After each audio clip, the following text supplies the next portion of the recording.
Our investigation led us here to a wooded area just off Bell Avenue under the I-475 overpass, where we found a trail of trampled vegetation.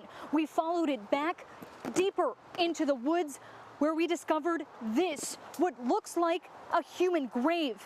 It's long enough and certainly deep enough, too. While Don Nickline did not have much of a reaction, continuing to just stare straight forward at the judge as he announced that the state health director will stand trial. Robin says this time he couldn't get an image from the security app on his phone because it turns out the thieves damaged these electrical boxes, knocking out the power to the whole building. I spoke with a junior, Whitney Smith. She lives up on the 5th floor, just one floor above where James Eric Davis allegedly shot and killed his parents this morning. She woke up to the emergency sirens.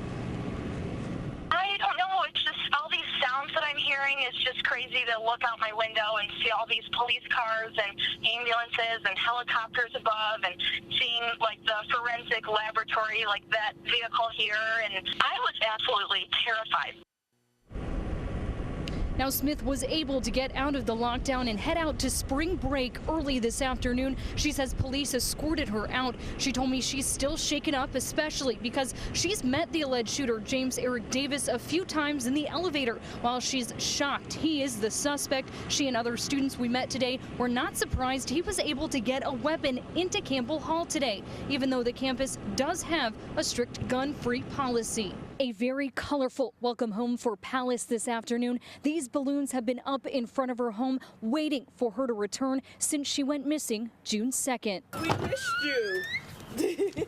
The sound of laughter is back at the Edelins' home. I'm back home, everybody. Have fun.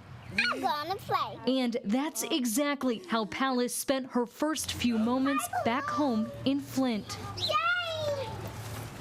Give me a hug. I'm feeling good to be home with all my family and my balloons. The 5-year-old hasn't seen her dad or stepmom since they dropped her off with her biological mother, Fashana Skinner, on May 31st. The court-appointed visit was supposed to last just 2 days, but when the Edelins went to pick Pallas up, she and Skinner were nowhere to be found. On Monday, police issued an endangered missing advisory for Pallas. The main person we want to thank is God. Amen. Because he kept her safe all this time. We just kept our faith and it prevailed. Pallas was located in Ypsilanti this morning. Skinner now behind bars on an unrelated warrant for her arrest. I was so happy, and I wanted to join my family. I never wanted to be treated like that again. I just grabbed her and started kissing her, and she just squeezed my neck so tight, and she said, I miss you, and I told her I missed her too. Pallas is in good condition and didn't need medical attention. She was found wearing the same shirt she left in, but I'm told her pants were changed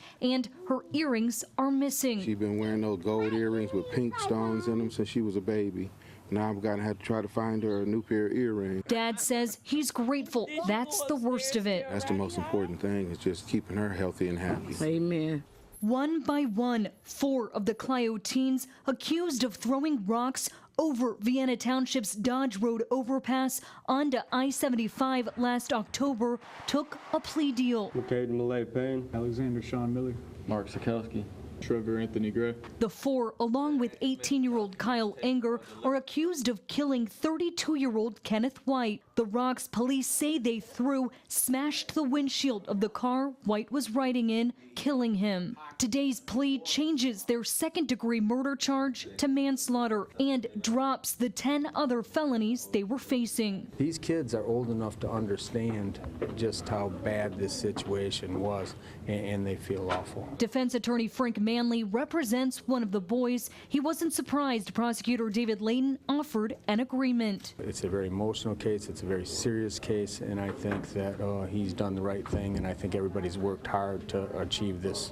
disposition. Police believe Enger is the one who threw the rock that killed White. He was not in court today. Certainly, I think we can strive towards settlement as all the other parties have, but I just don't have that worked out as of yet because of my personal emergency this weekend. If no no plea deal is offered in August, the four will likely be called to testify against Anger. Because he's an adult, Anger's attorney is expecting a harsher sentence. It is a much different scene out here tonight. You can hear the airplanes, and it's a lot more calm and peaceful compared to the chaos earlier today. It was kind of emotional for me because I've known him for a long time, you know, and kind of hard to see somebody you like down like that. Joe Garza's been shining shoes at Flint's Bishop Airport for 35 years. It was business as usual Wednesday morning as Lieutenant Jeff Neville made his way up the escalator to say hello. He does that all the time.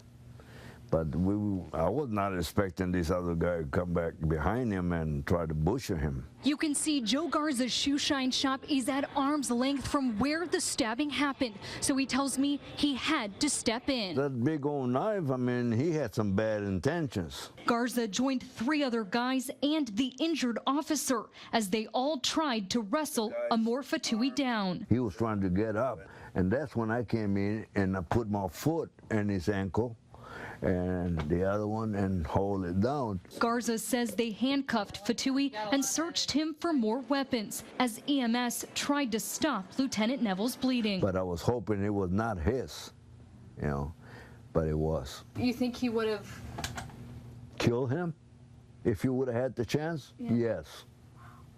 Yes, I would. And more. Garza didn't hesitate to step in. He's actually always on the lookout. I see a person that leaves a bag in the ground, I always come down and they get mad, you know, but I don't care if they get mad or not, you know.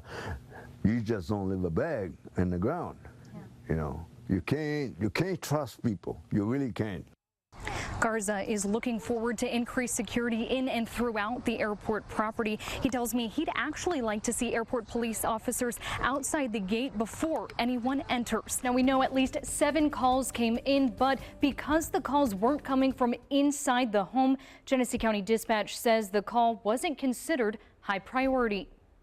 Flint City for domestic trouble, 900 Westmore. Around 5:10 Wednesday night, dispatches radio in response to the call from a pregnant woman's sister saying she was being assaulted by her boyfriend. Over the airwaves, there's no confirmation anyone is responding to the home. Genesee County 911 says Flint police were tied up on calls and had several others pending at the time, ones that were equally important. But we learned later from the recording. Just be advised, the original caller was the female's sister. It was second-hand information. She was being assaulted by the boyfriend, Mark. We then got a call from her again stating the same, and then father called in reporting the same. So after countless calls, why the delay? Dispatch says because they never heard from someone inside the home, it was a low priority. And on calls like that, it's not unusual they'd have to wait for police to respond. Shooting 902 Westmore. That's when the officers get in gear and head to the scene nearly 45 minutes later. The original call was a domestic, multiple calls. Female stating she was being held hostage by her boyfriend. We just got a call from a female that her boyfriend has been shot. It appears the family took the fight into their own hands. Michigan State Police says the sister who made that first call to 911 went inside the home and shot and killed her pregnant sister's boyfriend. Clear inside check-in. I got one detained. She said she killed this guy. MSP's Lieutenant Dwayne Zook says while they have 11 officers working inside the Flint Police Department, their tasks are specific to the Major Crimes Unit, so they don't show up until armed robberies, homicides, non-fatal shootings, stabbings is what our troopers are going to respond to in the city of Flint. The 24-year-old woman is now in custody as police investigate if she was acting in self-defense when she shot and killed 25-year-old Mark Covington. The Flint Police Department has not returned my request for comment. Here it is, the McKenna Squad Beauty Bar, and it is exactly how McKenna wanted it to look. She designed it, including this logo. She loved the eyelash look. She always said, you know, look at my eyelashes. Are they long? Are they full? Yes, their eyelashes are in fleek. Yes, Kenna, they are. During her cancer treatment, makeup became McKenna's passion, and she wanted to share the joy she got from it with her fellow patients at the Children's Hospital of Michigan. They're going through something so horrific. and to be able to feel beautiful on the outside as well, I think is just the actual legacy she wanted to have here. Knowing her daughter would never see the beauty bar in person, Mom Melissa Schumer called today's grand opening a tug of war of emotions. I know she's here, and I know that she is like, wow. And I just can't keep saying that enough of how gorgeous this is. 12-year-old Nakira thinks so too. She stopped by to check it out today and let McKenna's friends and little sister Hannah do her makeup. It makes me feel amazing, like I'm a whole different person. A wonderful distraction from her fight against sickle cell disease. I'm happy she thinked it like that, because if it was never for her, I would have been down here supporting her. Even though I didn't know her, I still love her, and she's still gonna be right here in my heart. Nakira's smile brought Schumer to tears, thinking about McKenna's vision laid out in this quote. I could see her like, wow, standing tall, courage to talk to all of us and hug all of us.